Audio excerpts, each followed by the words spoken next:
Oh, yes. All right. Well, good morning, Tony. It's good to see you. Good morning, Pierre. Can you tell me your place and date of birth? I was born in Newark, New Jersey, July 7th, 1973. And your current jobs? I am a self-employed small business owner. I have a construction company, Amaral Homes and Pools, and we have a real estate company that we do property management through. How long have you been in with the Amaral company? Since the day I was born. Um, I was with my parents. Yes, basically since shortly after moving here when they started building. Then I've had my wife and I own our company now, Amaral Homes and Pools. It's 8 or 9 years now Okay. that we've had our own company. And realizing this is a nonpartisan race, but what is your party affiliation? I am a registered Republican. Okay. So let's start with the questions. How have you specifically prepared yourself to be ready to succeed from day one? Um, Actually, I think my history has just made me ready. I've been participating in council meetings, on and off, and throughout the years, just kind of listening and being part of and having conversations with council members and mayors of the past. Um, and the fact that I kind of deal with a lot of the topics that are today, I deal with every day, between stormwater, roads, I deal with building, I deal with um, code enforcement. I mean, I deal with a lot of departments in my everyday working. Um, so I think just being part of it, being active in it, is what gives me that knowledge to kind of just jump in there and start from day one. Are there going to be questions? Yes. I mean, I'm not saying I don't need to be the smartest person in the room. I just got to know what questions to ask. Um, can you tell us about the character flaws you may have and what unique perspectives you would bring to the council? Character flaws. Um, One would be okay. yeah. No, that's fine. I think my biggest character flaw would probably be um, trying to get things done quickly but efficiently, and then second guessing on whether I should keep working on it or okay, this is good enough for what I have right now. I'm never really content, but at some time I've just stopped myself and say, this is what I can do. I can't do anything more until I get more information. I just have to realize that. So I think that sometimes gets a little blurred for my flaw. How do you think that might affect your uh, performance on the council? Um, I don't know because I've been getting like for instance, the packet that comes out to council. I've been getting them now for actually almost a year, I think. Um, as long as I do the work early, read everything, kind of ask the questions, I don't get the same response. I don't have a meeting right now with staff that council does or at least I think most of them have them on Mondays to ask those questions. But I do ask the questions. But there are going to be, sometimes today I have to say, well, I can't get the answer for it before the meeting, so I'm going to go listen and then I'll ask the question there during public comment. It's a 3-minute part. It's not a back and forth. And then, based on the answers, if I get an answer, I will make adjustments to that. And if I'm a council member, I can ask those questions in advance. I just want to make sure I'm prepared and always ready to go. Who do you admire most in office today among elected officials in Flagler County as a whole? In other words, the person you'd consider a model of leadership currently working. I do like um, Andy Dance on the county. He seems to have that calm composure. It just always seems like nothing really rattles him. I do like that about him. I do like Greg Hansen. He's got that kind of elder statesman, if you will. He seems to have kind of that same technique of I'm here, give me the information. I'm going to base my information, my findings based on that. I do like both of them on that fact. On the city council, um, I did like Nick Clufus. He seemed to have that different perspective, younger, on the tech side.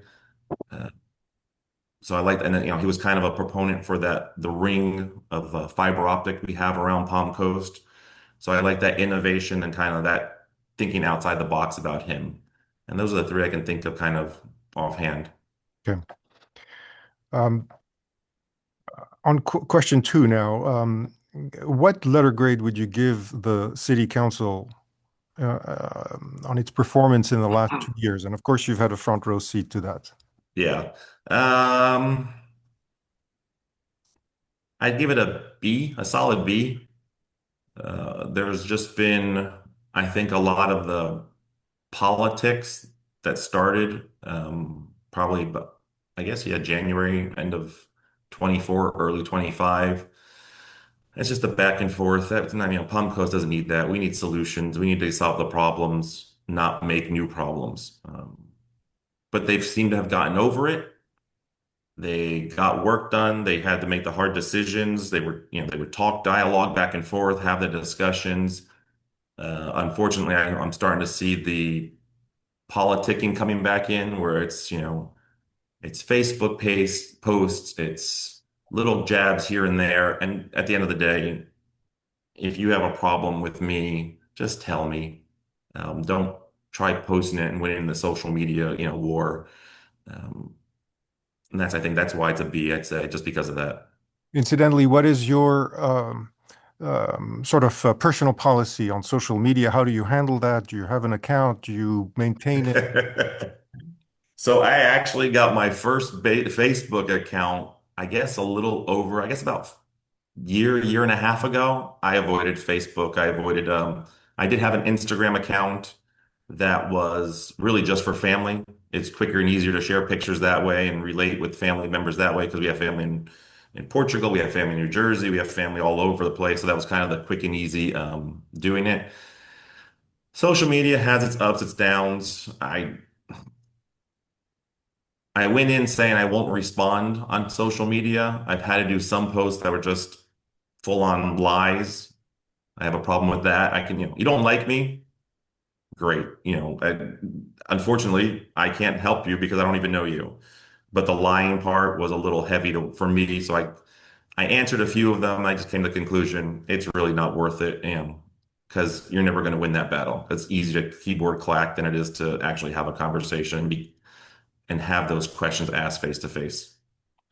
So regarding the council, can you explain with specific examples where it has been lacking and where it has excelled? So um, and what specific experiences and qualities you would bring to improve the effectiveness of the council. So we could start with, where it has been lacking.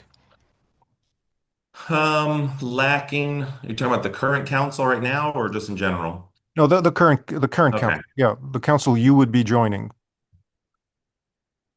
Lacking, I think, would be um, some of the decisions being made without having all the information. That at least I felt that wasn't there. I mean, I don't know if they got more information during their meetings one-on-one. Um, Might there be an example? yeah, I would say I think for me the big one would be that East Hampton project with ICI. Project came in. It's not good or bad. I'm not, I can see both sides of it. First reading came in, okay. Second reading, it was completely changed. I mean, the project literally got flipped. People say, no, the numbers stayed the same, but I guess you could say the public benefit completely changed, but there just wasn't a lot of details. They were missing, it was we're going to do this. I'm not saying they're not going to do it, but it would have been nice to have. I mean, you waited 10 plus years. Why not table this project a little bit, figure out what actually will be done, get the paperwork in so it would just be clearer and more presentable to the residents, the people, who were sitting up there and they had issues with the adding of 13 new homes. I think that could have been done better. I think some of the other things we've done also, if you go back and look at just like, I guess it's more of a making comments that don't pertain. Um, oh, the rec center is bougie. We should drop it. It wasn't a conversation. That's just throwing out random statements. Just for the You have record, a you're point of referring view. to the mayor's comment that Yeah, like that was just Southern one comment the Recreation mayor Center. might. I mean, yes, it has a time and a place, but just randomly throwing out things. And it seems to happen more at the end of the meeting when there's no more public comment, when it's, each council member has their, was it comments not on the, items not on the agenda. Uh, it just seemed like we can do better on that. If we have an issue, let's bring it up early so that it can be discussed more, not just throwing something out last minute. And then basically everyone can only just hear it, can't comment, can't give their input just because the way we're set up. And that's why. The other part, I guess, what they've been doing good. I like the fact that they've advanced Belterre um, with the projects, the safety projects, getting those turn lanes in, trying to move traffic through easier. I do like the fact that they're not scared to do things. Just, I guess it was just this weekend, the changing of Old Kings Road and Town Center Boulevard to the three-way stop signs, and then and then at Royal Palms, three-way stop sign. Are It you okay wasn't. with the way they handled the utilities rate study increase and debt? I think a lot of that had nothing to do with this council. They just had to make the final decision. It was years of not doing what probably should have been done earlier. Uh, and as I, far I, as the debt goes, I could, a if I third of could, that was just repair and replacing, which we shouldn't have that much debt just because we fell behind on repairing and replacing a lot of main infrastructure of that, wastewater treatment plant number one. we keep hearing from this council that this was not done before, and it's not the fault of this council. Certainly, there is not a matter of fault here, but when you look back at the history of the council, all the way back to 2011, there's been successive rate increases precisely for the same reasons that we heard this time, which is we need to catch up. They may not Yes. have been as steep or as punishing as this one was, but is it fair to say that previous councils did not address the situation when we've had these successive rate increases? Um, I don't know if they didn't. I guess the real question would have to be going back and just double check, were they made aware of it when they should have? Or was it only we've reached critical level, now we have to do something and we just need this to get there? Where it should have been more of a comprehensive overall picture, I think. I think that the alarm for we're way behind on maintenance should have been sounded earlier and adhered. If it was sounded earlier, it should have been, hey guys, we'd like to do this, but it's cheaper to fix something early and small than it is to wait till there's a major failure. I guess our major failure was when the decree from Florida came in and said, you have a major failure now. Now you're on the clock. I think we could have probably caught that a little bit earlier, but it's asking those questions like, where are we? How is our maintenance holding up? How are the well pumps holding up? How are the membranes handling it? Asking those questions of, we projected to have a certain lifespan on, name the piece of equipment. Are we meeting that goal? Are we ahead of the goal or behind the goal? If we're behind and we're seen as taking more maintenance, A, is there more newer technology? Or B, is was a flaw? Or C, okay, now how do we react to that and make the adjustments earlier as opposed to waiting for complete failure?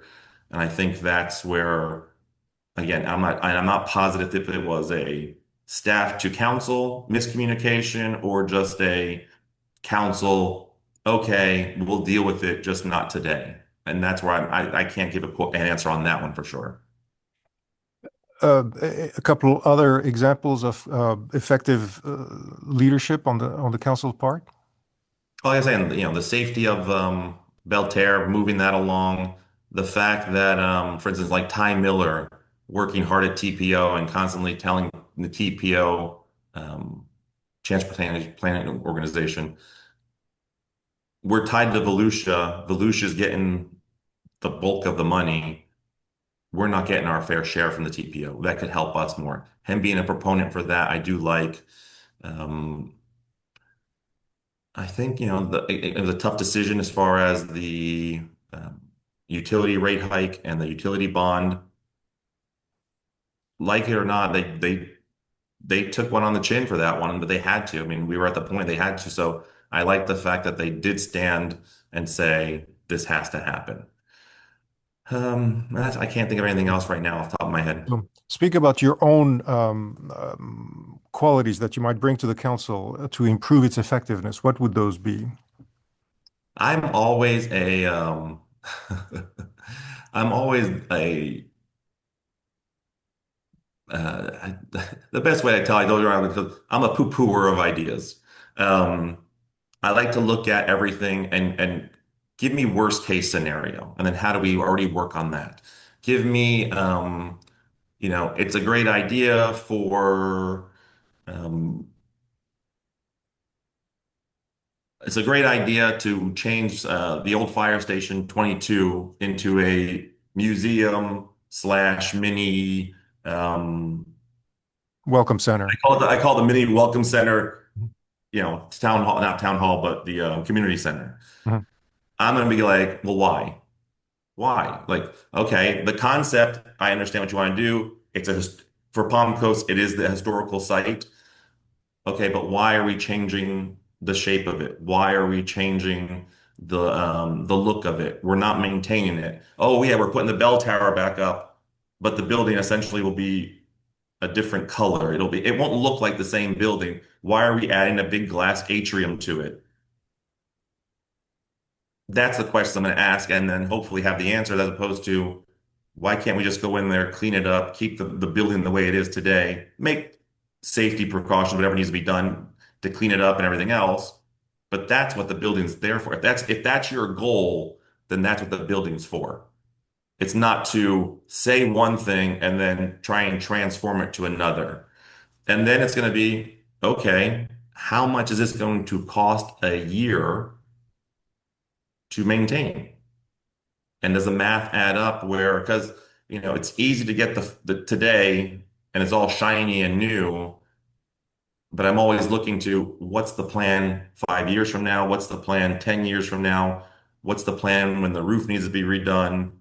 You know, are we making plans in our budget to start adding all this extra? Because every building we add from now until the building gets demolished or, destroyed, it's going to be a cost, an added cost into the budget. Parks and Rec will have an added cost. Their budget will have to increase just because we wanted something shiny and new today. And it'll be paid for, for 20, 50 years down the road. And those are the kind of questions I ask. And you would apply that standard to every issue before you? Yeah, I mean, there are certain things you can't apply. Hey, we got a grant for a couple more miles of trails. Okay, I guess you could apply that. It's a minimal cost, it's maintenance. I know we're having a problem right now, for instance, on the wooden bridges that are part of our bike system. Okay, how do we solve that problem? Can we spend a little bit more money today and maybe use synthetic woods that will last twice as long? So that'll end up saving us in the long run. So yeah, maybe I probably would be able to. Yeah, I think I would apply that to most everything. I just can't think of anything right now where it wouldn't work, but pretty much, yeah. Even when the sheriff is asking for 9 deputies for the Well, it's third going year to be running? how much is it going to cost every single year, because they're going to get their pay increases. We're going to get, and then I also want to verify that we're getting our 9 extra. Again, it's enhanced service, not service. Are we behind based on, and again, is it FBI? I don't know who makes up those numbers. Based on our population, how many deputies should we have today? With plain and simple, what's the number? And are we paying for the enhanced above and beyond that, or are we paying to get us to that number? Um, it's a question I've been asking. I haven't gotten the answers yet. I don't know what the standard is based on 120,000 people. Um, but it's one of those things that as we get closer to budgeting, it's on my mind and on my notes to kind of start asking that question as to what should we be at? And I believe that should be fully funded through the county because we pay into it. And then if we want the enhanced, then we have to make sure that that number, if I'm paying for 9 extra, then I'm actually getting nine extra, not really you're getting four, five, six extras because we were three behind anyway. So give us your thoughts on Mayor Mike Norris. Do you see yourself as a check, a balance, or an ally of the mayor?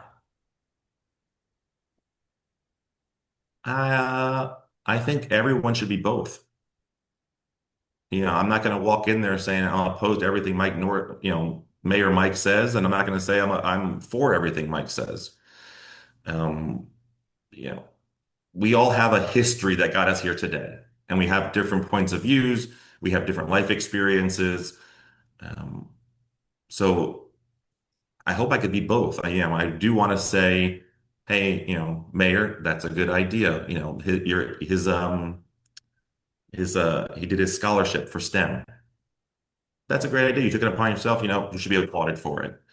Um, hey, you went to the westward expansion. I shouldn't say the westward expansion. The Loop Road groundbreaking. You said what you had to say. Could have been done better, but you're representing the city. You can do whatever you want, but I don't have to agree with that either. But you still took the picture with the shovel. So it's kind of like, well, which one did you want? Did you want to be part of it? And that's because you could have just said, I'm not taking the picture either. But I did notice he took the picture with the shovel. He had his statements, and that's great. I mean, again, we all have a free speech. We can just say stuff like that. But when you're representing the city, and factors like that, I think we should be a little bit more careful. But again, at the end of the day, we have to work together. We have to get three out of five members to agree to things. Um, so I'm not going to say I'm a check and balance all the time. I'm not going to agree with all the time. That's going to go with just everyone on council, not just the mayor. Right. Let's talk about the strategic plan. The Mhm. question is a little bit elaborate, but it's basically what are two um, initiatives that you agree with, two you disagree with, and two that you would bring yourself to the table? Um, I guess we can, two I agree with is, well, number one, it's more of a shift from where we were of give me shiny new buildings. I keep saying that, but it's more like, do we need all of that? Did we need to have, I keep going to Firehouse 22 just because it's fairly recent. Do I need that? To, I think the shift now, especially this year, has been towards I guess it's more of a needs versus wants. Yeah, I want that new building. I want it to be, become this welcome center. Do I need it? I do need to fix our roads because the study showed we're reaching critical failure, getting closer to critical failure on a lot of those major thoroughfares, and we've fallen behind. They've committed to updating that. Great. Now I want to see the action actually happen. I want to see the plan go forward. How are we going to fund it? So I guess that's one and one. The fact that they took a stand and they had to make the decisions for the utility department. Now we have to again, and now the plan is to follow it through, make sure we're there, and I guess what a 5 or 6 year plan to get that money spent well, increase our capacity, give us a buffer. That's a commitment that's going to need to be made by city council just to make sure we're really doing that. Commitment to the CRA on, I guess it's called this State Road 100 Town Center CRA. Um, get that through the last 7 years, no, 8 years, 7 years of that. Um, we passed a rough patch. We had the surge in the housing units that went up. But now I believe the number I heard was 300 housing units left. Everything else is commercial. Let's keep that just because the simple fact of we finally can see the light at the end of the tunnel.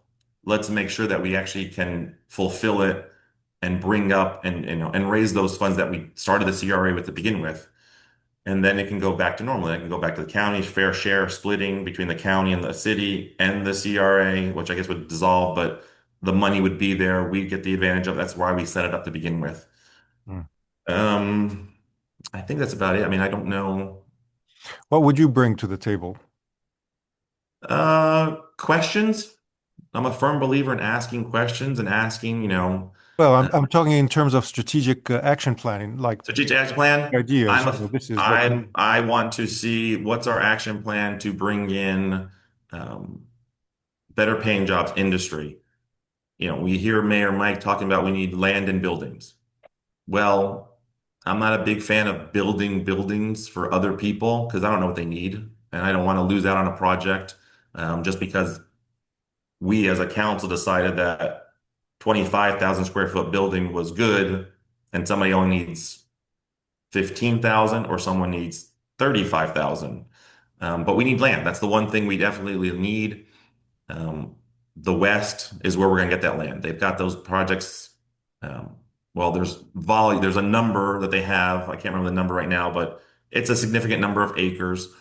That's what we need. We can bring in, then we can start marketing ourselves to um, different industries. So now we can, we're pad ready. You just tell us what you need the pad to be, and we can help you get that because we can have this site or we have that site, or we kind of leave it as a big open spot and start filling it in.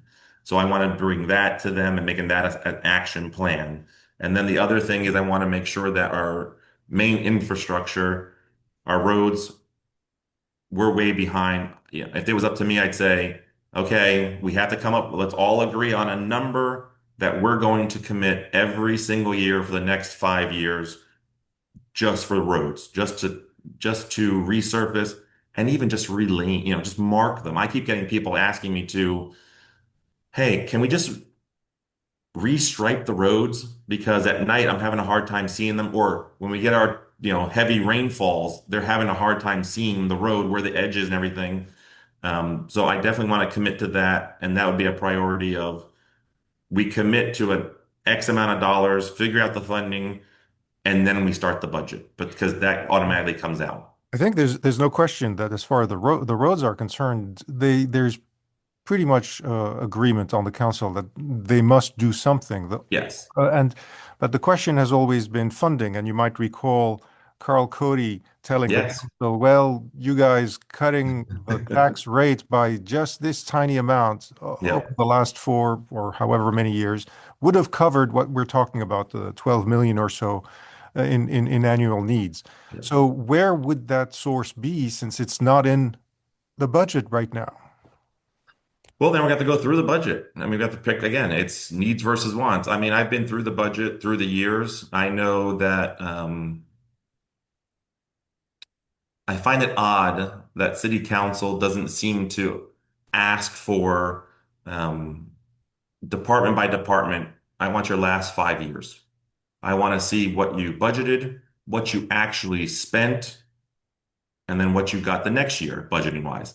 I saw a couple of them, different departments where it was the budget was at, let's just say X, they spent underneath it. And I'm not saying just, they were 1%. I saw some budgets, and it's been a few years since I really looked at it again, but there was 10, 15% not used. But the following year, their budget got a bump anyway, and they just went up more or less the same amount. So we can start with that. Again, that'll be a short term until they kind of meet again. But I think we should have that when it comes to budget, and we're talking specifically about whether its department is code enforcement or whether it's public works, stuff like that. Because but we can't touch certain items, the restricted funds or enterprise funds. Mhm. The building department can have a $2.5 million surplus all day, every day. You can't touch it and move it to roads. It just legally they can't do it. You can't take money out of certain impact fees to maintain certain things. So there's those buckets, but we have to see where those buckets we can shave them down and put that money towards it. Using our fuel surplus, I mean, fuel tax more efficiently and just committing um, a larger percentage of that to go straight to the roads. Well, all of that is actually going to the roads now. I think there's a small percentage that they're actually using for different things, not specifically for the roads. It's a small Um, amount to start with. it is, but again, we're at a critical point where we need to do it. Do we have to do, we did funding several years ago, and I'm drawing a blank right now on what the cause was, but it went away because our goal was to do six. They realized, I guess it's probably been about maybe 8, 10 years ago. Hey, we had good roads, we have good roads, we have almost over 550 miles of it. So their goal was to do 60 miles of road to get us caught up. They got through about 3 or 4 years and it wasn't important anymore. Council changes, different priorities. I just think I like to be more proactive and not reactive to those situations where we're not waiting for a failure, a critical failure, but we're kind of recognizing it early and making plans to do it. The But funding is always going to be tough. I'm still hearing you're looking for efficiencies as opposed to a fundamental way of funding a serious and expensive program that is lacking a new source of funding. And Yeah. what would my question would be, what would that new source of funding be to ensure that the whole capital plan is taken care of? Like, let's say, going back to a 60 or 50 miles per year Yep. approach. Well, unfortunately, the costs have gone up so much. I would say we can't lower millage rate anymore. Not, I mean, not in the foreseeable future. I think we're gonna have to hold the millage rate where it is. I know I don't want, I pay my taxes on my home but if we don't, it just gets worse. So the millage rate holding, um, even with, I guess I saw an article where it was the property appraiser thinks we're gonna have a 1% reduction in assessed values. That's right. We have to, I mean, do we go up 1% on our millage rate just to hold even? The new homes that are coming online will cover roughly $1 to $3 million. That varies depending on where they were built. Automatically will get bumped up in our The existing budget. properties are going to decline, like you Yes, said, but because of last year's increase in new properties, you're still coming ahead just a tad bit yes, even, just a tad bit, or yes. just over, so that you could theoretically maintain your millage rate And but get that small maintaining the millage increase. rate is actually going to essentially be like being at rollback, Well, yeah, well, technically, at almost. that point, it would be a roll up because if we That's wanted to right. keep that part even, we would actually have to go up the 1% in our millage rate. Keeping it even, plus the new homes that are coming online, their new assessed values. But again, a lot of those are coming in as still land because they're going to go like a whole year as land still. So we're not going to get the full numbers. Um, so but again, that's only $1 to $2 million, maybe $3 million, again, depending on the assessed values of those. Right. It's going to be a challenge, but we did it in the past. The county has done it in the past. We've got to sit down, get five people to say this is a priority and figure out the funding for it, whether it's reducing funding and other things. I think it's going to be just literally feeling who has stronger feelings to saving certain projects over other ones, and is trying to realizing this has to happen because if our infrastructure fails, we're going to have a problem. If our roads fail, we're not going to draw new people in to bring in businesses because they're going to say it's too hard to get around. If our stormwater fails and we're flooding more than we have been, that's going to stop us getting drawing people in. I say people, businesses and companies in. So that's for me as a priority. We're going to have to do the funding, taxes, millage rate will have to, I guess, kind of stay the same. Like you said, Carl Cody mentioned just by keeping that millage rate was this much more money. Land values going up, but now they're going down. And then, of course, we're still having to figure out what's going to happen on November 3rd with the amendment to, Speaking of which, state. how will you vote on that amendment?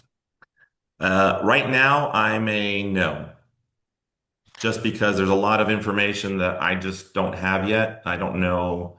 What's the plan to make up the money? What's going to be, are they going to put restrictions on? They already put a restriction on commercial property can be assessed. It used to be 10%. They've reduced that to 5% max now. I think there's a new law. I'm not sure if it went into effect or they're still kicking around about the commission municipalities on how they can change or how much they can change the millage rate. Hmm. Um, all that will factor in. But as far as the amendment itself, right now, I gotta say I'm a no. It's gonna cost me money because I'm a homeowner. Actually, I have my home, my homestead, and I've got properties that we rent out as investments. It's going to cost me money, but the overall picture for the city and the county,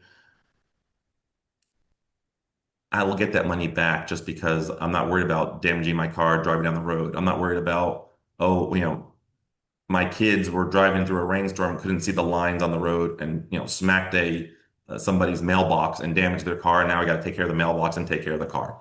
So I think we have to think of the bigger picture and the better whole. Let's assume it does pass. How do you see Palm Coast making up the loss? That's a really good question. I've actually been thinking about it. This coming budget is fully funded already. So we will have the rest of this year to work on that. We will have next year to work on it. Um, are we going to add fees? I'm not saying, but these are just ideas. I don't know if we're going to do it or if we can do it. But, we already have our water bill is, water in, water out, stormwater, trash. Are we going to put in a park maintenance fee Hmm. for $10? Are we going to put in um, are we going to raise the stormwater fee to cover the part that comes out of the ad valorem general fund, not just the part that's there to help cover that? Are we going to have, you know, a road maintenance bump? I That's going to be something that we're going to have to decide, and we're going to have to see exactly how much we're losing to figure that out. But roughly 50% of our budget from the general fund is fire and police. Mhm. And I've heard numbers that we might lose close to 50% of our funding. Right. Yeah. Well, you mathematically, if everything else has to happen, I have to maintain the roads, I have to maintain the parks, I have to maintain um, the buildings, the infrastructure. I don't know how those two can't take a hit because if they are going to be the 100%, if we don't make a change, then everything else has to go to zero, and that's just not feasible. And in a real world, it's just not feasible, and that's where we have to kind of make those decisions. Well, this naturally sort of moves into the next question, which is about taxes and fees. Um, Um, where do you stand on supporting a countywide increase in the sales tax by a half penny, as we've discussed, on the at the county and the city a few times in the mhm. several years? Um, I guess my main thing would be, what's it for? Give me specifics on where you plan on putting that half. You're not just going to get a half cent sales tax just to put into general fund. I want to know in writing where it would go, how it would be used, and it can be divided. I'm not saying all has to go to one thing or another. Um, you know, Palm Coast doesn't have a beach, but I gotta tell you, I'm not necessarily opposed to putting a part of that towards beach renourishment. Um, can we use some of that sales tax to help with the roads? I think that's a benefit for the county. It's a benefit for the city. And I think that's where we have to start saying, yeah, we're getting a half cent sales tax. It's going to be a county-wide thing, but there are certain things that both municipalities, actually all municipalities can benefit from. So if you tell me it's half cent for specifically um, making this up because we want to put up a new um, tower that says hi, welcome to Palm Coast at $4.7 million. No, you're not getting I'm not going to say yes to a half cent sales tax going anywhere towards that in any way, shape, or form. It right. has to be needs. We're at the point now where it's needs, and needs are going to, at least for, and realistically, because we do have lots of needs and the money wise, needs are going to be my main driving force when it comes to budgeting, when it comes to action plans, when it comes to capital improvement project. It's what is a need Mhm. right now, and then making sure that two or five or four other council members, three, I say, agree with it, and we have to move that way. So understanding that Palm Coast is one of the very few cities in the state that does not have either a public service tax or a utility franchise fee, as Flagler Beach has it, Bunnell has Yep. it, most cities do. And those, if adopted, would obviously generate more new revenue Yep. from nonprofits, including schools, our hospitals, and of course the data center that's coming online next year. Where are you on those two fees, especially in light of the potential reduction in property tax revenue? Well, we do have a Palm Coast does have a franchise fee when it comes to trash hauling. We do have a franchise fee included in that already. Um, Again, where's the money going to go? That's my main priority. You can't just have it sitting in general. Unfortunately, right now, the franchise fee we collect, which is anywhere from $1,000 to $2,500 for the license to get that franchise fee for waste hauling, and then it's up to 15% of your income also. And the city has rights away. Yeah, trust me on this one. It came up recently. Well, because I'm not familiar with that. Okay. Um, I'm right familiar now, with the garbage not just budget in garbage, general. any trash hauling, all the cardboard boxes that get folded up behind Walmart and Publix and everything. Whoever is taking that out of there, whether it's Publix directly or whether it's Walmart directly, they're supposed to be paying a franchise fee. And then the way the franchise fee is written right now is you have to pay for your license, which I said, and it goes by volume, I think, but it ranges between $1,000 and $2,500 for that per year. And then they get 15, they bumped it started off at 10, it's at 15% now Of of your, I don't know if it's your profit or your it's at least 15% of your profit gets paid back in also as the fee. as a company? Yes, sir. Well, that sounds Thank fif- you. I agree with right. you. That 15% of your profit or whichever, if we're talking about Yeah. Publix or the hospital or anybody like Not that. Publix. Okay, keep in mind. It's not Publix's profit. It's the profit of the company that's hauling off, just the hauling off the trash portion. So if Publix does it, and I don't know if they do, I think they hire out anyway. Whatever company, whatever, let's say they charge Publix $1,000. Let's just say a week, which I have no idea if that's correct in any way, shape, or form, just for simple math. Technically, whatever that company is, whoever that company is, the trash part is paying the city $150 a week. Okay. But do you know the total amount of revenue that fee generates for the city? It's kind of hard to follow. I've actually been looking more into it because they just started where they came out with it's a news flash that comes out to the contractors where there's a lot of questions really, and it's indefinitely postponed the new portion of it. But like your tree service companies qualified as now hauling when they cut down trees and bushes, they were supposed to break down how much of it was hauling so that the city can charge them the franchise license fee and then charge them the franchise fee.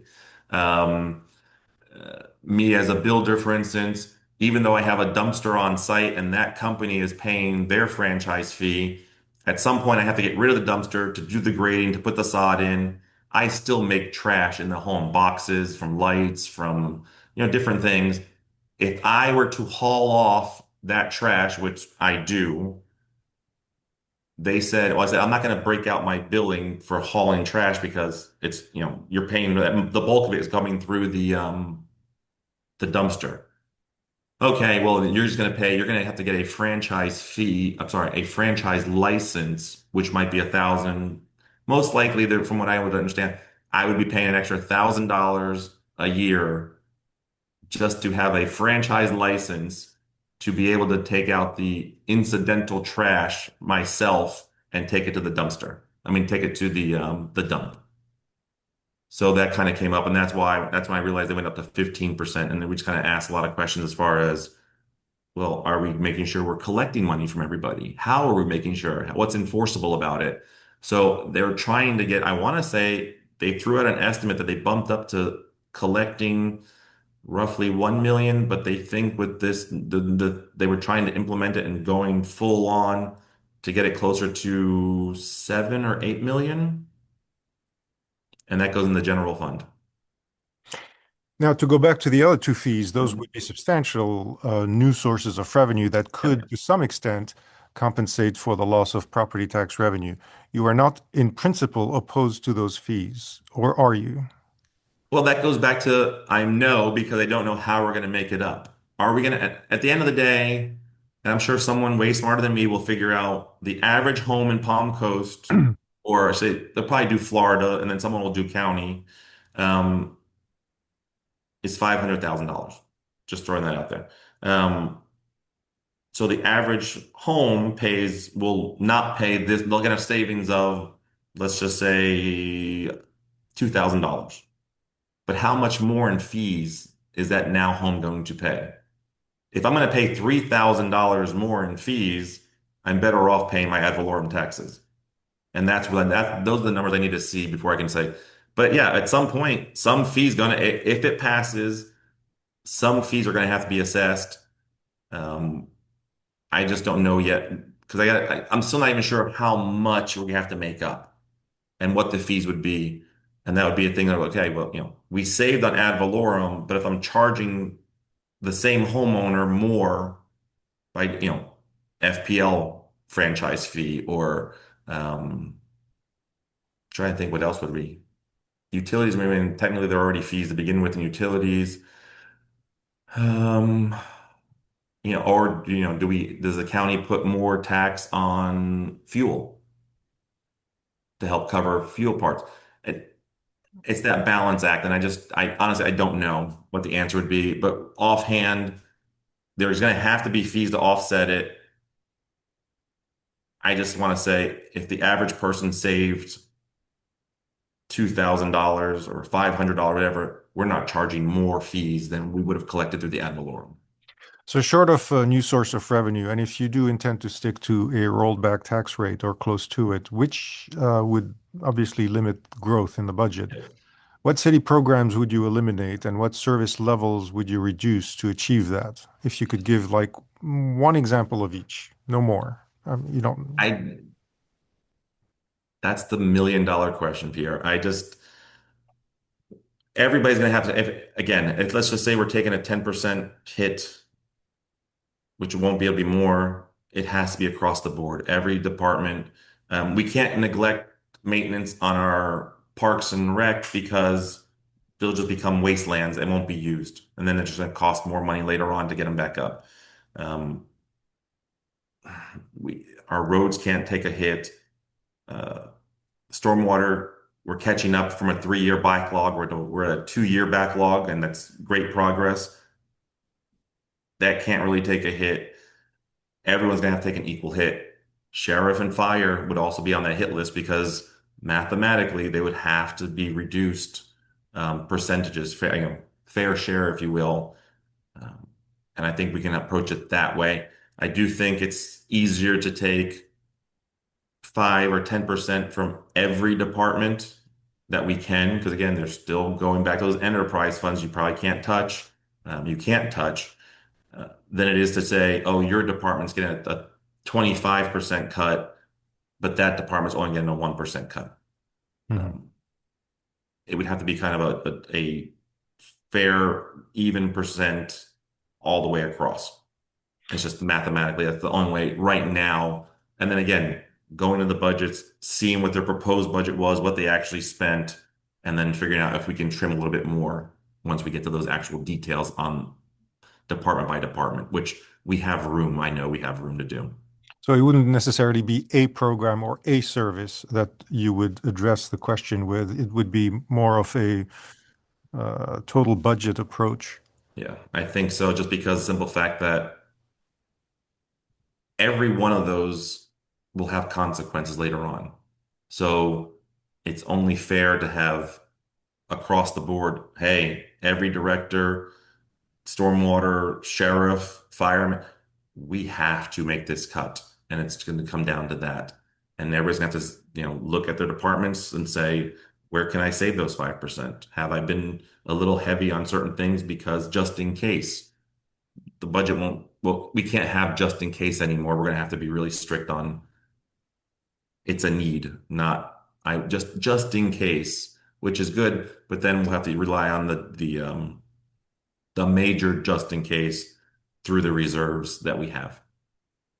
So here is a typically verbose question for Flagler Live. You know, you can probably need to look at your sheet right there to Hold follow. This is the on. housing question, but you should be familiar with most of this Yep. because as a builder, I think you've dealt with those questions. Yep. So the population obviously continues to grow very rapidly, and it Mhm. has been absorbing an increase of 16,000 people between 2020 and 2025. Evaluate the quality and quantity of development in the last few years. Um, and then explain what sort of land use or development you would oppose if it were to come before the council, understanding that there has not been significant new development approved by this council in the last 18 months. Yeah, and there hasn't. Most of the stuff is stuff that's been in the books for Yeah. years and years and years. And then we'll go on to the rest of the question later. Yep. I think it's important to first put everything into perspective. So the city just did a study and it included the housing and it was kind of their needs and everything else.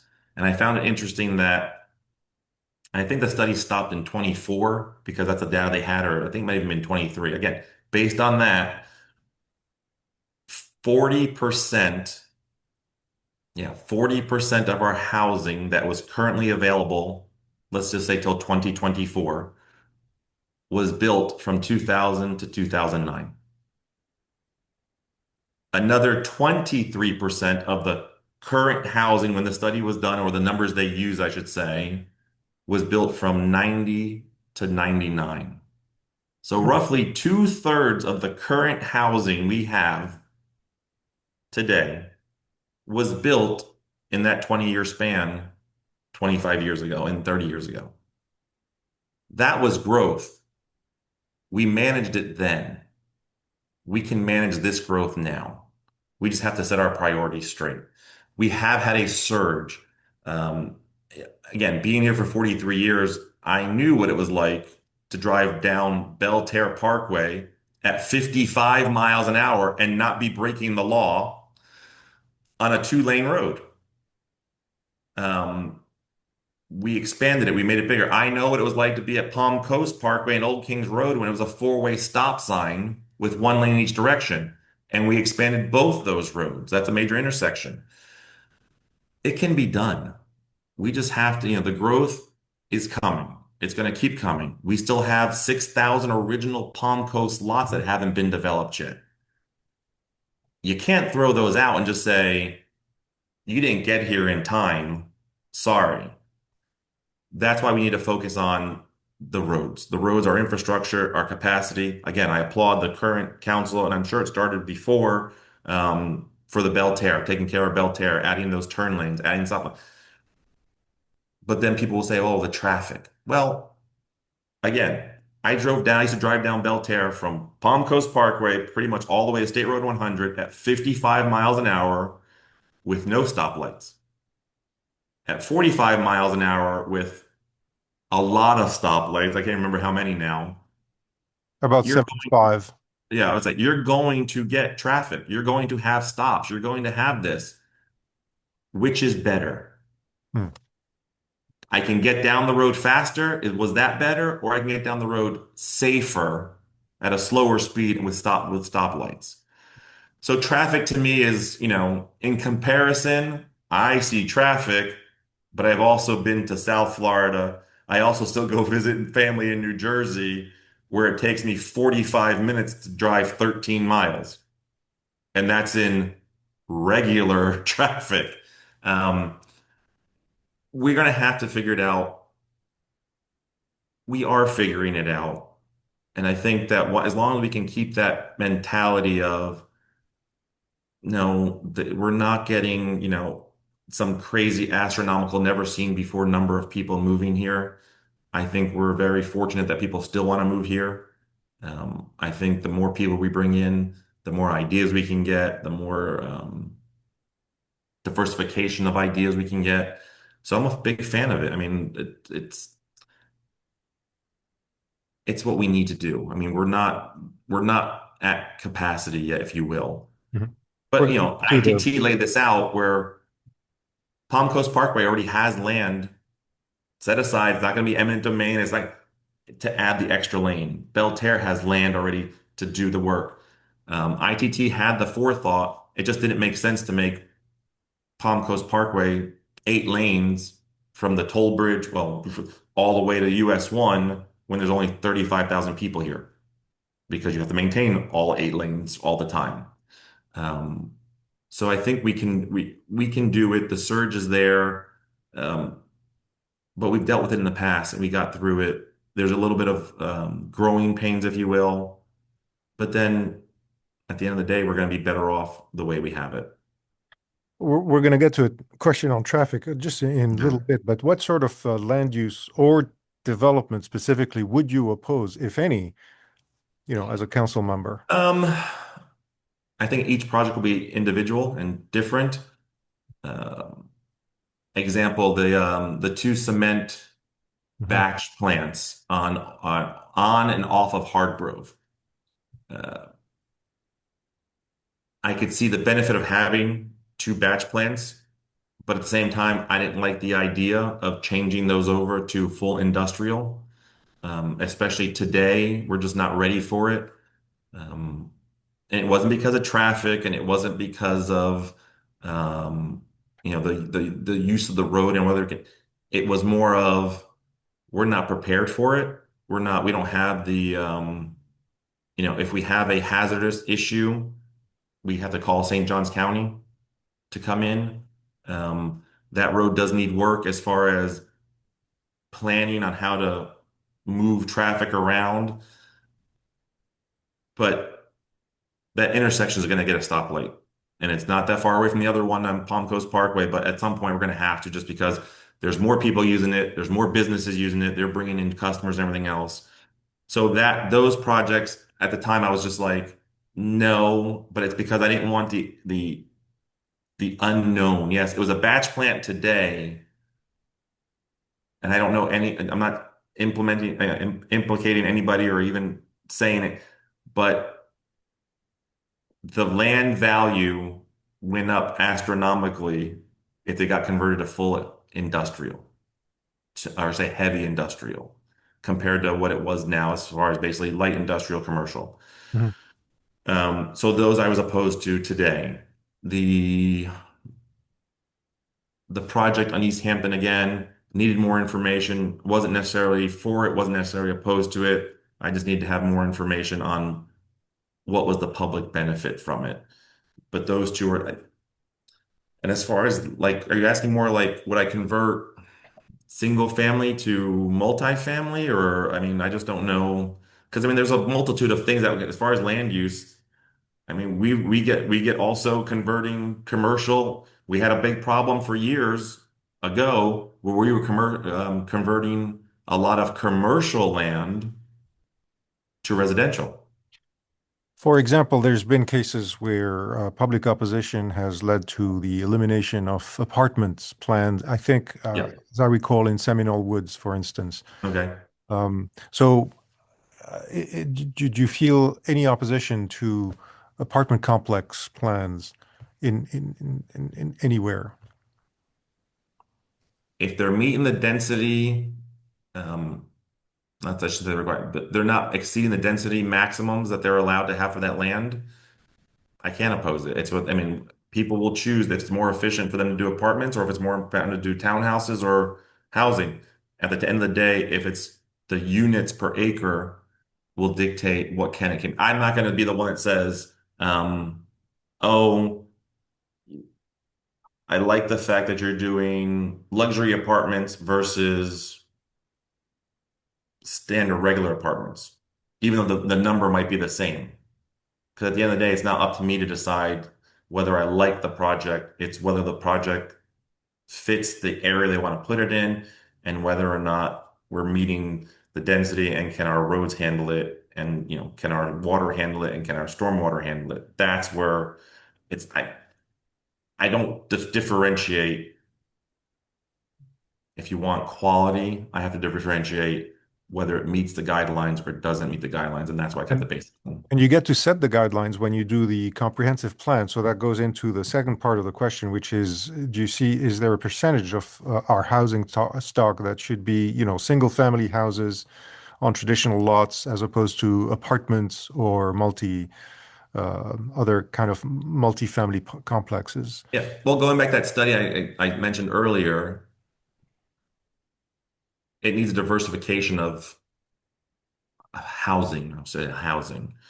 Um, but the individual landowners are going to have to be the ones that decide that. What's going to be more marketable to them? As a city, we can't dictate and say, you're going to use all of this because they have a certain amount of land, acreage, and they have a number, um, 3, 4 units per acre. Whether they decide to cluster their 3 to 4 units per acre in an apartment complex, and now the rest of the land, if you were, has to have larger lots, and they go, well, we clustered because we thought we found a need for the apartment complex of 200 units, and the whole project had, let's just say, 1,000 units total we could have built on whatever the acreage is. Okay, you're going to spend 200 of your on an apartment complex, then automatically it's going to defer 800 to larger lots because that's where you're going to get your density, or even, maybe even not be able to do the 800 because they just don't have enough land for it. The market's going to decide for those people. They do the research on it. Again, it's not the council's place to decide we like this versus that. Because if two people show up with similar sized land, with similar sized densities, how are we going to approve one because we like it more than another one because we don't like it? Oh, you have 100 acres and you're only going to use 15 acres, but you're going to use all your density in those 15 acres versus you have 100 acres and you're going to spread out the exact same number of dwelling units over the full 100 acres. Who actually, which project is better? Which one is more environmentally, reasonable? Which one's going to protect more wetlands? You can't differentiate that. We have to kind of sit down and say, what's your density? Are you following it? And then let their market decide whether or not it works. And then we have to hold it to them. And hopefully future councils will hold it to them too, because as we've seen, you start a project in 2010 and it comes up in 2026 when you're finally ready to do it and then want to make changes. The future councils have to make that decision too of, well, you've met your density. Mhm. Why should we give you more? What's the benefit? What are you going to kick in extra? What are you going to do for the community for you to get that extra density? And I think that's why I'll approach it as far as each one, because each one's going to be a little bit different. So you've pretty much answered that last part, which I think I'm going to eliminate Okay. from the, would you approve raising No. density? I think we're going to skip that and Um, eliminate it from other candidates. okay. So you're a member of the Home Builders Association, right? I So am, yes. so this would be interesting with the HBA suing Palm Coast now over impact fees. Yep. Um, let's say you're called to the witness stands. Which side would you defend in that lawsuit?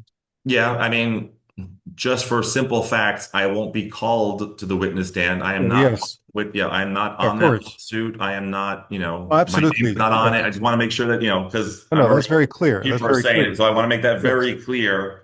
Um, Just intellectually, you're yeah, on no, the I witness mean, stand, and how would you address I who? can tell you, I will address it just like I addressed it when it came up. I went up to the dais, I made my claims. I said, yes, we have to, I'm okay, increasing the impact fees is fine. You should do it. You should not break the law to do it. follow the law. That's what you should do. Um, and that's what I would say as a witness, and that's what I said publicly at the city council meetings. The city has the right to do certain things, and they should, but they don't have the right just to do anything because there are laws and reason, and that's why. They decided to go to 100%. The law says you can only do 50%. Me personally, I found a lot of it was weird and just, again, lack of information, lack of transparency in the fact of, hey, if I'm not mistaken, it was a line item, for instance, for parks. Three community parks, and I want to say it was some odd number like 8.64 something something million dollars. Okay, where are those parks going? We don't know. What size are those parks going to be? We don't know. Well, what amenities are those parks going to have? We don't know. How did you come up with a very like if you said we're going to set aside $9 million for those three parks, I'd be like, okay, they'll just blanket 3 million each one. But to have a very specific, like I want to say it was 8.467, something like that, $1 million, and they can't tell me where, they can't tell me how big, they can't tell me what it's going to be, but they had a very specific price to it.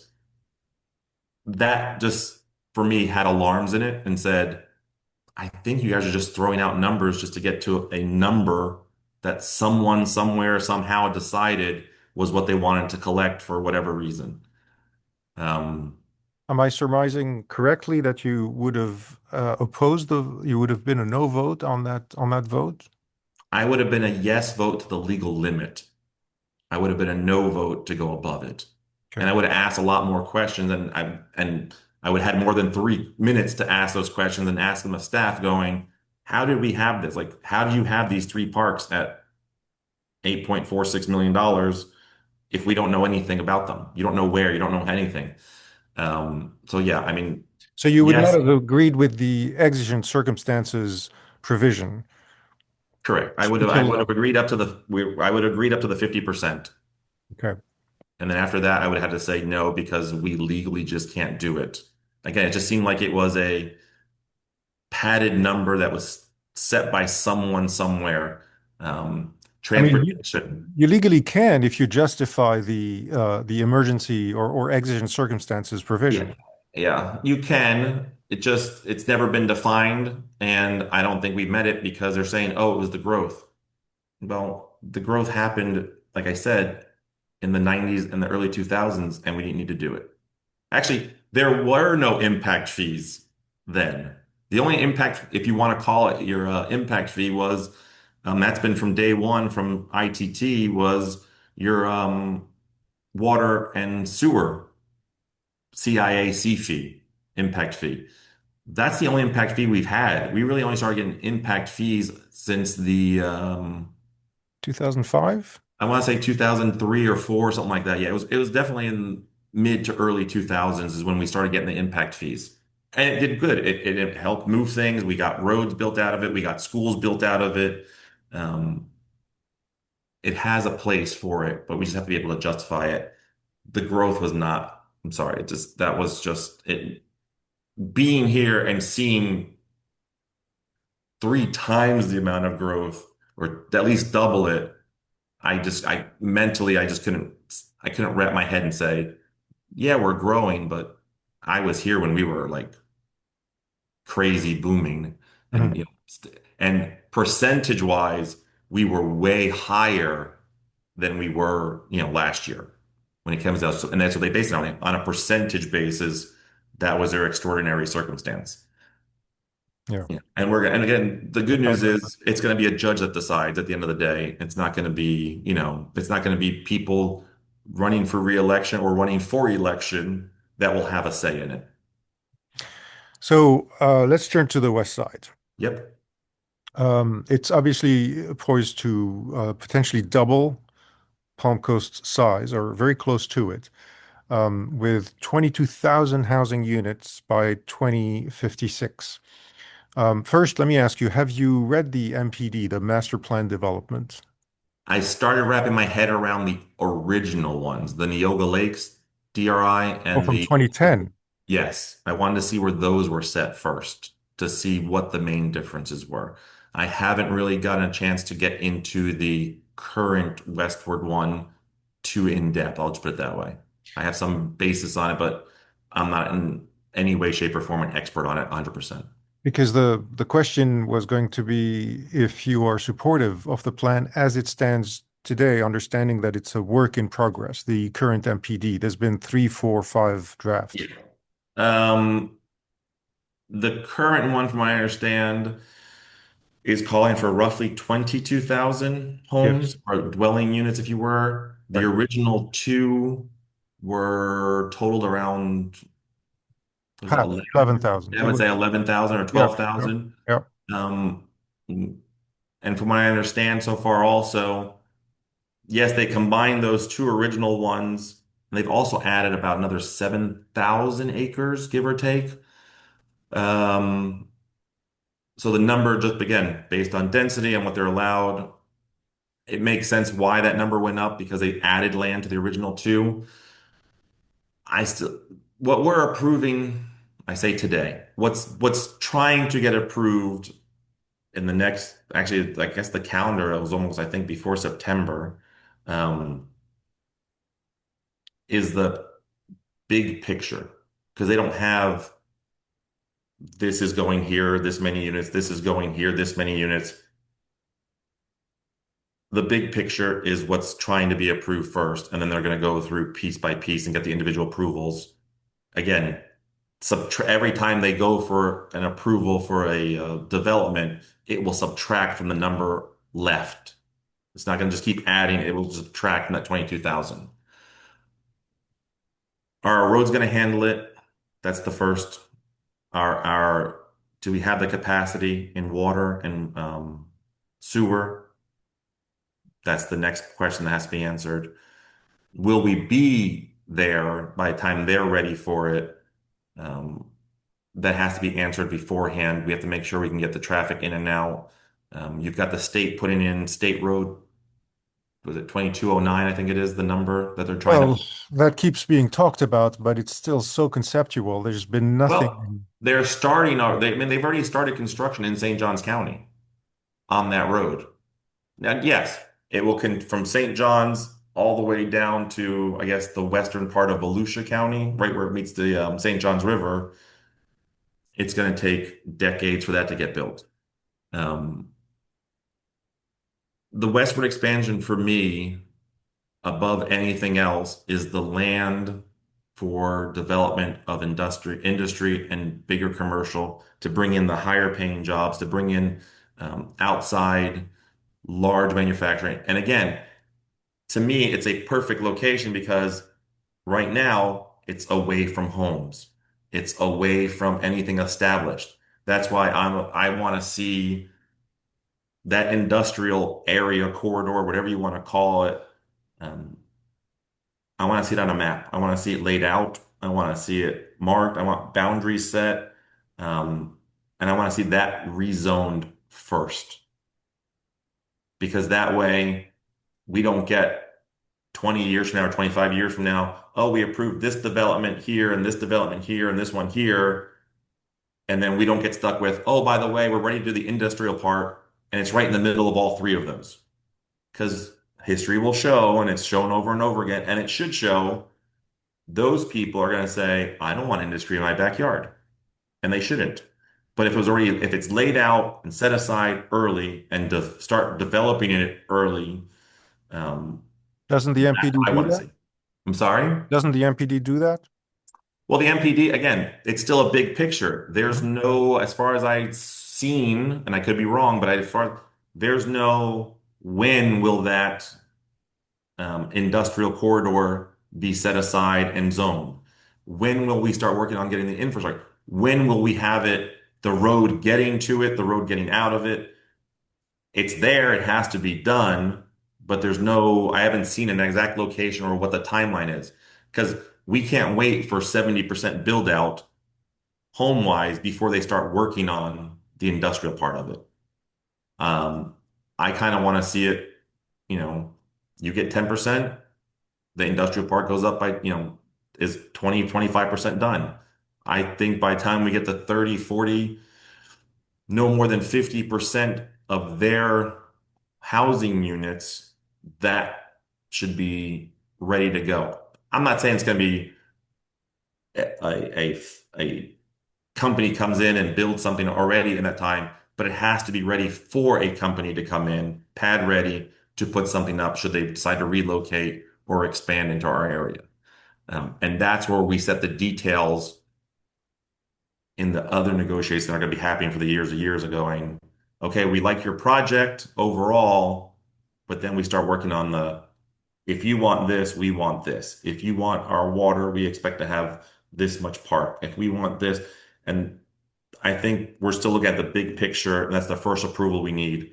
And then we're gonna have to work on the details to fill in that, how it's gonna get done. Well, the mayor has taken a pretty decisive position against it. Correct. Council member Pontieri has taken very strong positions about it in terms of laying out some warnings, where she had a lot of misgivings about Yep. the MPD in its current state. So from the last time she spoke about it, she didn't sound too thrilled about it. But how, if you were to vote on it today, how would you vote?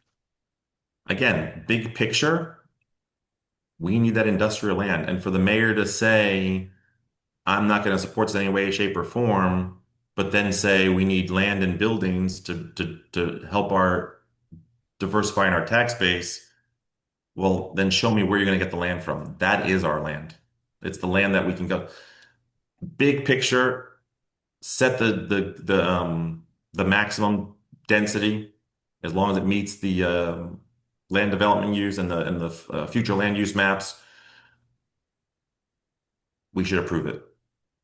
Once we get to the details, that's when we're going to start getting the really negotiations of, all right, your big picture is set in place. Now it's time to figure out when we go live with this. When do we get the industrial sites pad ready? When do we get this? And it's going to be a give and take. I mean, in all fairness, I can't expect them to drop everything and come in and say, we're going to spend millions of dollars just for this. And because at the end of the day, they're going to make money on that industrial site also because they still own the land. Yeah. So for me, it makes sense for them to kind of get some residential and work on the industrial because it will drive up the demand for their land if we can get those good paying jobs to come in. Big picture, I have to say yes, but we still have to get, again, the water, the traffic, the roads, the sewer, the stormwater, all that has to be Mhm. a priority before we go any further. But we still have to give them a big picture before we can go into the details. And you think the city is capable of handling this expansion, even with all the needs going on in the east side of US 1? Or how would you, how would you balance the two to ensure that the east side doesn't get short changed, as, some critics of the plan Yep. keep I claiming? mean, at the end of the day, I mean, again, so the plan will be they will bring in impact fees to build roads. So they're going to pay for that part. Um, we can't use that money to repave the east side of Palm Coast, if you want to call it that. Mhm. It's almost like comparing apples and oranges. We have to expand the roads. We have to increase, if they're expecting to get those houses done and they plan on driving down Matanzas Woods Parkway, then that road has to be expanded to accommodate the traffic all the way to, 95, over 95. Um, and I think it can be done that way. But we can't just say, oh, we're not going to spend $1 on the west side because we didn't get a $2 on the east side or even $1 on the east side because those dollars aren't the same. They're not equal. They're in buckets, if you will. Mhm.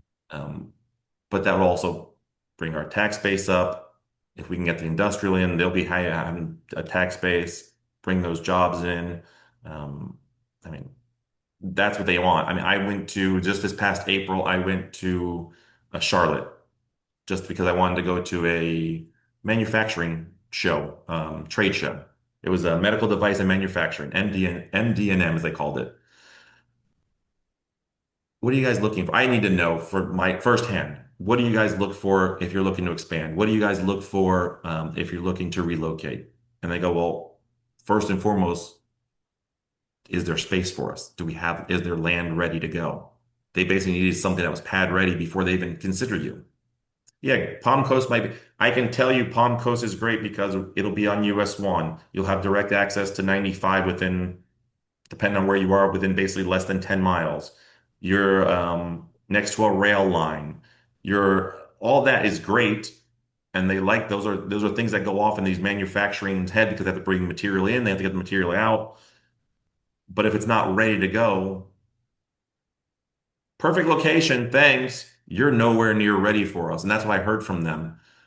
So that's why for me, and I was asking the property appraiser's office, hey, where can we, um, I had an idea. If we could share on the border of Bunnell and Palm Coast and maybe even some county land, we can come together, look at getting land there. The state has a program. It's actually in Florida statutes. It would be considered a critical site. Mhm. The state would pay 100%, no matching funds needed, 100% to get infrastructure in place, roads, water, sewer, that done. The only land ended up going into Neoga Lakes DRI, but it was an idea. I said, okay, if we can bring three municipalities together, the state wouldn't be like, oh, it's just Palm Coast asking to become important. It becomes a regional area thing where the county, Bunnell, and the city, Palm Coast, would benefit from it directly. We'd be more likely.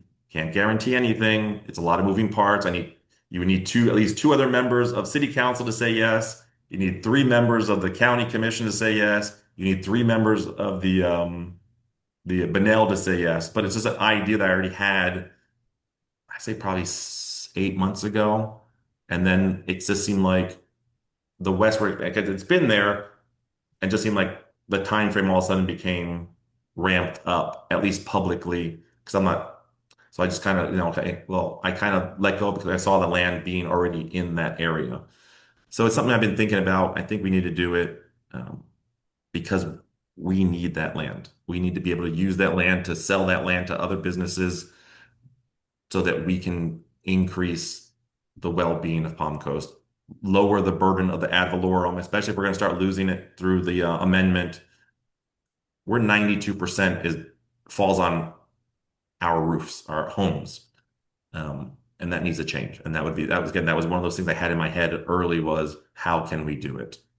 Might there be a point where we reach a glut in industrial land with Benel doing what it's doing, with its big 1,500, Yeah. Well, pretty. that's the south side. They've got that further south, getting closer to the Volusia County line. And Mhm. there's a need for it down there too. We're just so short on it. I don't think we'll have a glut anytime soon. I mean, I'm not proposing keep taking land out west and we're going to make it all industrial in any way, shape, or form.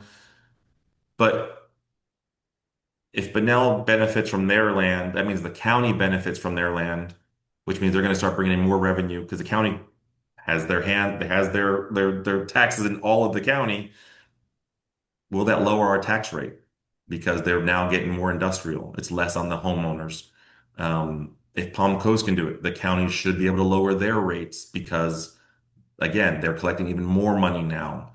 So I think it's that effect of if we do it, you're going to start seeing the pressures on the individual homeowners lessen because we're increasing on these manufacturers or big companies that don't have all the benefits of homesteading. They're going to pay the full amount. There's no homestead. They're going to pay, up to a 5% increase if there's land. Realistically, we've never gotten to the 5 or 10%. We've kind of just sat at that 3, 4, I think was the max. I think we one year, maybe in early 2000s, I think we actually got above like 7% for non-homesteaded land Mhm. as far as the value goes. But it was very short-lived. It kind of dropped back down, I think, the following year or within 2 years. That makes a big difference in our community. Then we can start having more of that money to work even do more miles on our roads, to take care of more miles of our stormwater, to take care of more miles of our not so much utilities because they're going to take most of that's going to be to funding, but those two projects, major infrastructure, stormwater and roads, will have more money built into their budgets if we do it right and not start going back to our vanity projects on wants. So you mentioned several concerns about traffic and Mhm. how you'd address them. The question directly is, it is a routine complaint among residents.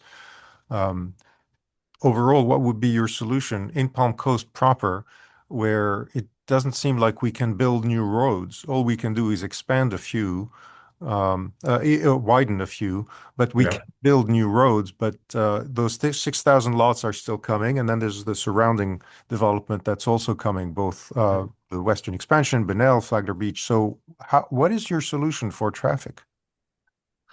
Um, for instance, for me especially, I drive it a lot. The north end of I'm sorry, the north end of Old Kings Road, from Palm Coast Parkway going up towards Matanzas High School.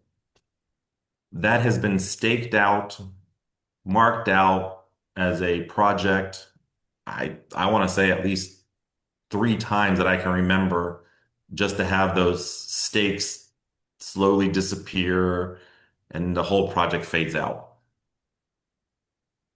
I believe we're getting to the point where the numbers, the actual physical numbers show that needs to happen. And I think that's what we need to have. We need to have that data that says this is a priority. Belterre, that became a priority because we were reaching those capacity numbers and they did the right thing. They started purposely directing the money toward there to help alleviate that. The next project I said is going to be Old Kings Road. But it can't be just talked about again, spend money on surveys, spend money on the studies just to have it fade, and then 4 or 5 years later, 8 years later, spend the money again. If we're committed to do it, then we just need to commit to it. But the Yes, and state doesn't have the money at for some all point things. we're not going to be able to. I mean, I'm not going to expand Florida Park Drive.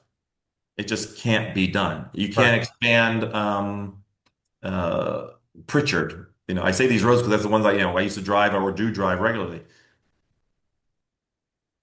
The main roads are the ones where they're going to carry most of the traffic, and we're going to have to get them out.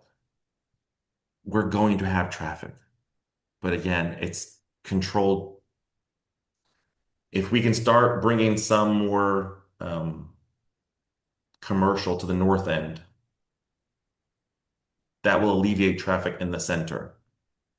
If we start bringing more commercial industrial to the west side, it will relieve pressure east because it'll get to a certain point where I will say, from my house, I can go down Matanzas Woods Parkway, hit US 1, go across through the roundabout, and maybe be at a grocery store there or a Target or Ross or something there, as opposed to going through town or down 95 to get on State Road 100 to hit that corridor.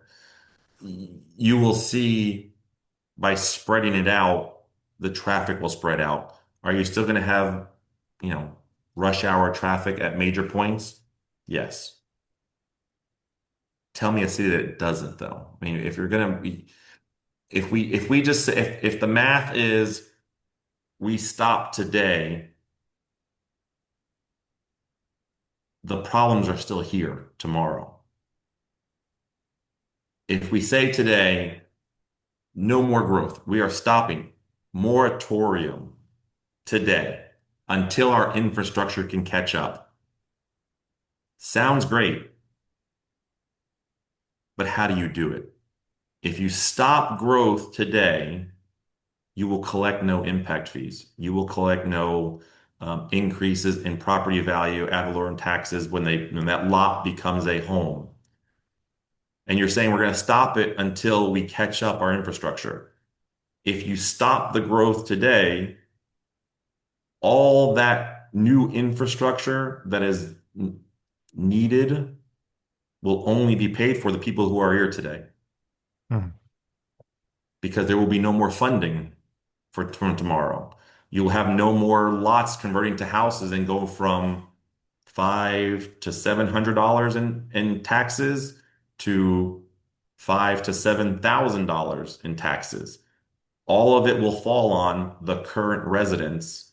So the idea of stop everything until we catch up doesn't work because then that will be a true growth did not pay for itself. Hmm. The residents paid for everything. We open the doors back up at some point, and again, 5 years, 10 years, whether we have Old Kings Road, 4 lanes all the way down with a turn, I don't know, whatever they set, it only gets paid for the people that are here. And then at some point, you open the doors, and all those people come in and go, hey, thanks for the brand new road, just like we did when ITT made Palm Coast. Everything was here. The water was in the ground, the sewer was in the ground, the stormwater was being moved around. We came in and said, hey, thanks, everything's here. ITT got the benefit of it because they owned everything and they were selling everything. The residents of Palm Coast will not get that benefit if they think that's the idea of stop and then catch up. Or some people might say we just stop and that's it. We're at capacity. Yeah. I think if you go stagnant like that, you're going to have issues. I mean, again, you're not going to be able to take that burden off of the home. Like 92% of our taxes come from homes. How are you going to relieve that burden? The roads are still going to need to be maintained. The stormwater is still going to have to be maintained. The utility department still has to be maintained. The parks have to be maintained. Everything still has to be maintained. It will all fall 100% on the existing residents. And I think when people start seeing, I had a conversation with a lady, and she said that like stop all growth. It was the first time moratorium came up. I said, okay, well, how do you pay for it? She goes, well, the builders will pay for it. The developer, I go, there are no more developers. By your plan, they're gone. They don't exist. Number one, you're going to lose a good chunk of income because if I can't build, I'm not going to pay my business tax license. I'm going to go look someplace else to build. So we're going to start losing people. Yes, sounds good until the houses are still there and the roads still going to be paid and they're going to go in default. But we'll go back a step. Who's going to pay for it if you want to stop everything today? I just don't think it's physically possible. And it's never been an option just to full on say, today's the day we stop. Hey, we go to referendum on November and we go, we are stopping all growth in Palm Coast. Referendum, 60% of the people vote for it. Hmm. Sounds great. January 1st, now what? And I think that's where we kind of have to see we are in growing pains. We could have done a little bit more. Are we all? I'm still not going to drive down Belterre and get from Palm Coast Parkway to 100 at 55 miles an hour with no stoplights. There's going to be traffic, and there should be traffic that slows down, and it's a safety issue. That's why they're there. Is it a roundabout, bloated way of saying it? But I apologize, but that's just, that's something I think that people need to understand is growth is necessary for everything we're complaining about. And we're complaining for good reason. And I think it's just one of those things we just have to start playing that balancing act better and doing better on the maintaining part of what we do have in place. I can't resist asking you, is there an endpoint to growth? Because let's say we've grown and we've expanded in the West, we've added the industrial you're talking about, we've added the homes, but then in 2056, what then? If everything is built out at that point, what then? Is growth still even physically possible, if not necessary, as you put it? Um, Is there an endpoint? I mean, at some point, we're going to reach a saturation point. I just don't know what that is, honestly. It also comes down to if we get to the point where we're less desirable as a moving to point, the market will automatically will drive whether we're growing or not. Um, if we have bad policies that just create more traffic, the market will say, maybe I look into St. Johns County, maybe I look into Volusia County, maybe I look into Putnam County because I can still get to these, amenities or shopping or whatever. It's going to be quicker for me to drive from Putnam County than it is to drive from the far southeast corner to the northwest corner of Palm Coast. I think market will dictate more than anything else. At some point, I mean, and at the end of the day, at some point, we're going to run out of land. We're not making any more of it. You can't just pop it up. You Mm. can't just start plowing through wetlands and getting rid of that and using everything. Um, Unfortunately, ITT did some of that when we first were, but the knowledge and the engineering from 70 years ago and the planning from probably even more than that, because I'm sure they had some ideas before that, have changed. Best practices have changed. Ideas. We realize now if we don't have a path for water to flow freely, it will go wherever it wants. And that includes houses, that includes roads, that includes um, places we don't want it to be. It includes into our wastewater treatment plants where we can't handle that capacity. So yeah, at some point we're going to reach that. The market's going to drive it before I think we get to that capacity. But at some point, something, yes, this is not going to be infinite growth Mm. because nobody, the state of Florida can't handle infinite growth. The United States can't handle infinite growth.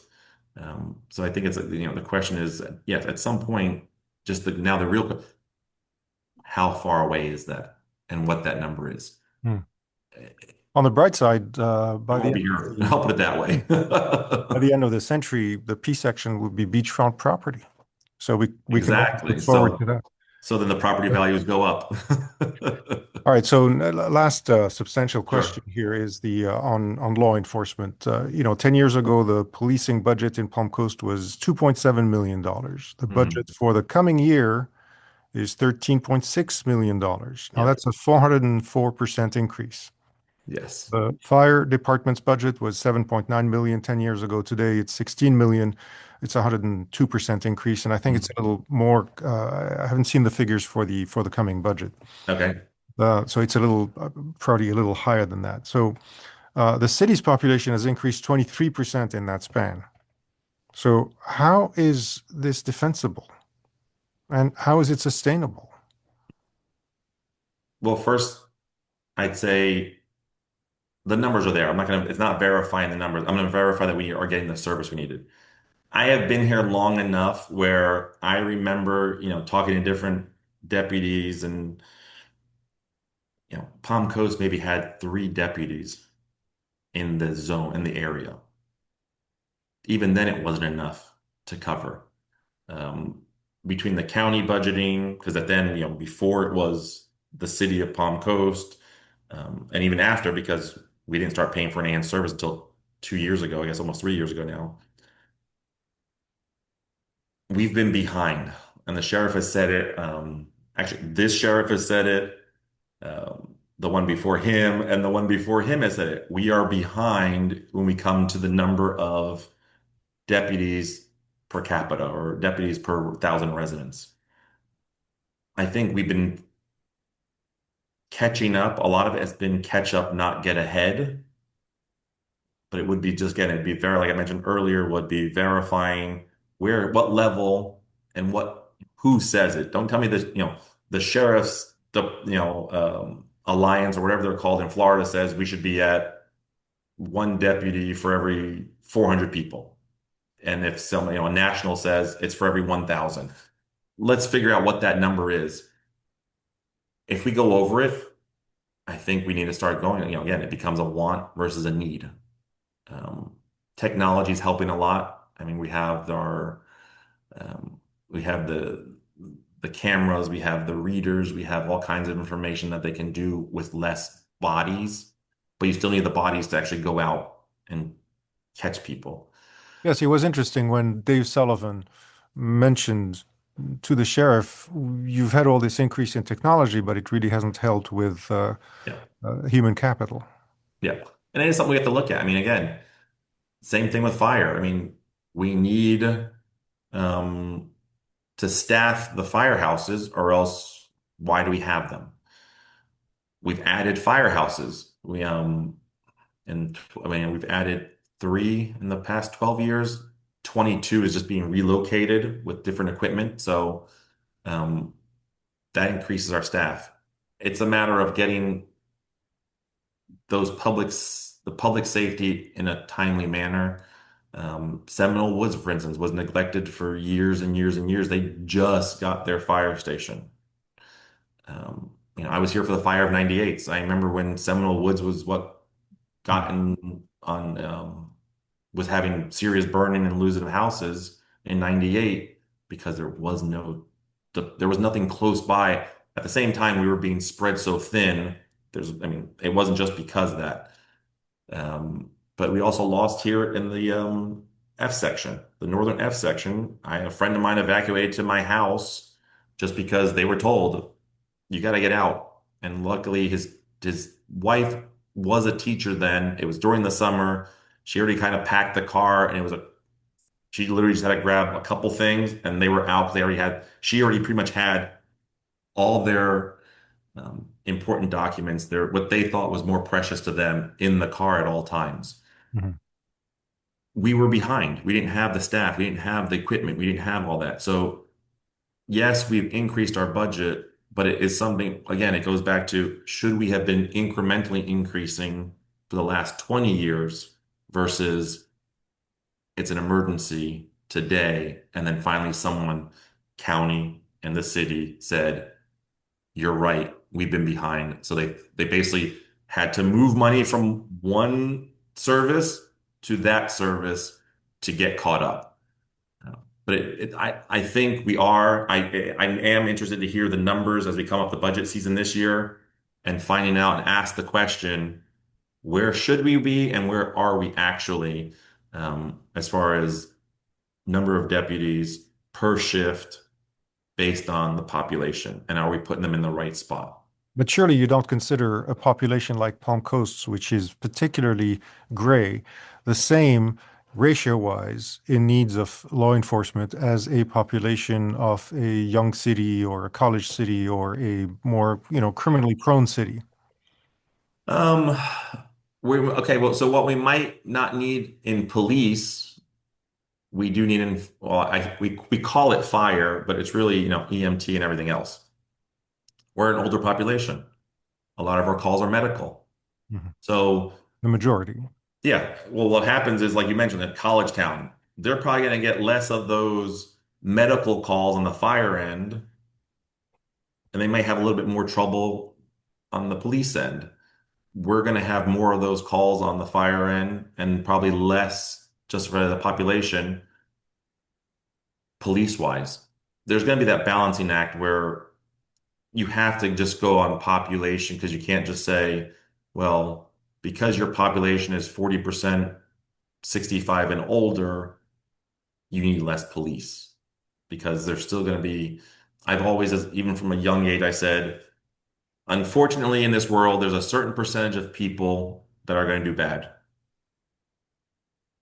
The percentage stays the same whether you're at 10,000 or at 100,000, but obviously the number changes. And we're very transient. I remember years when our banks were getting robbed regularly. Why? Because we always put our banks right next to the on-ramp or off-ramp of 95. And we actually had a couple of years where we had several banks being robbed, and then they had to get, they got cameras, they had more technology to put in place, but because we didn't have the staff to go attend to that. It wasn't a Palm Coast issue. It was just a location and the wrong person realizing, oh wow, there's three banks. We can be on the highway in 2 minutes because there was less traffic, and the sheriff's going to take 7, 8 minutes to even respond. So we are going to have to play that balancing act. Again, I want to see those numbers. I want to see what the national average is per thousand people or per 10,000, however they do it, and make sure that we're getting close to that. We don't need to be way above it, and we shouldn't be way below it. And I think that's what's keeping us safe too. And same thing with fire. I mean, we're making the strides towards fire. Palm Coast is doing it. Flagler County has invested in their fire and EMT services also. Um, but again, it was because we were lacking or behind where we should have been. It's easier to do small over a longer period of time, but we just have a tendency of just doing, it's an emergency, let's do it now. That goes back to being proactive versus reactive. I think calls for service is the dominant Yeah. measure of how Yeah. they address all that. All right, so this is the really it's not this is more the legal question. You know, you can see it. Uh, it's Uh, pretty detailed, but yes. but it's important to answer. And in your case, it might be a little more intricate because you've got your business and then and it's separate from you as a person. So, Yep. have you ever been charged with a felony or a misdemeanor anywhere in Flagler, Florida, or the United States? Um, I have not. Unless, other than a speeding ticket, of course, yes, I had a couple speeding tickets. or faced a civil action other than a divorce, but including bankruptcies. I've had a divorce, but nothing else. And the now the including so have any none of your businesses have had any bankruptcies, right? None. No. I Um, I had one, I can remember one disciplinary action, and that was because it's got to be probably close to somewhere between 20 and 30 years ago. Um, Somehow an ad went out without my license number on it. oh, So it terrible. was disciplinary action. It was taken care of. It was but that did qualify as a disciplinary action. From who? And I mean, who was the disciplining that was agent? DBPR. Oh, I see. Okay, I and can't, it well, was actually, no, I can't remember if it was DBPR or at the time if it was the Florida Real Estate Commission, FREC. I want to say it was the real estate licenses when I want to say it was that one. the State It's Division of been so Professional. long, I honestly I just can't remember. But I do remember I do have that disciplinary action. It's So always in that's the back of about my it. Okay. head. And then, as far as your company is concerned, I mean, surely there are lawsuits, you know, from time No, to time. There are you haven't no. had any. I recently had to file a lawsuit against a client. No, but that doesn't count. But Correct. as far There as has been no lawsuits against my companies, and oh, there has been very none. good. All right. Well, Yes. so that's it. That's that's the list of questions. So I very much appreciate the time you took and Thank you. I think it's a great format. I mean, I really do like the idea, and I'm glad to see it. yes. Well, I appreciate you taking part very much and My also pleasure. the thoughtful answers and the details.